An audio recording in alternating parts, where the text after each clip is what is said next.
Welcome to PaidToday, how to change the background image on your header block for your page header. It'll be this image behind this text here. So if you open up your visual editor, the website builder, go over to the blocks. I'm going to go ahead and delete this. We'll drag it in, start from scratch.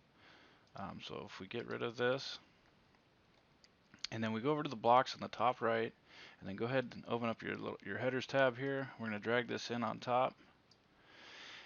And now we want to change this mountain picture. So what we're going to do is click towards the outside here, and then you're going to see that we're on this box here, but we want to actually get to the header.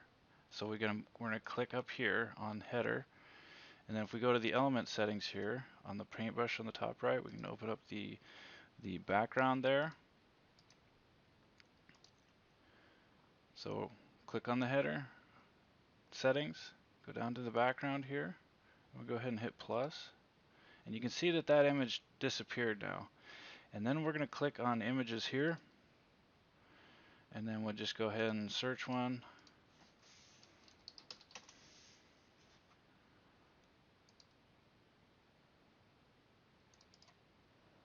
Okay, so we've got a new image in the back there, and then all we got to do here is set no repeat, center, and then we're going to do the cover for the background size because we want it to span and cover the entire viewable width of this. Okay, so we're starting to look good, right?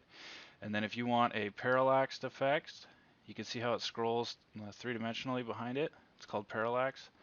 You set the background attachment to fixed, and then if you want it to be static, you can set that to scroll, and it will move with the page as you scroll up and down. And so if we go ahead and we save this and we take a look, you can see that we now have our new background image.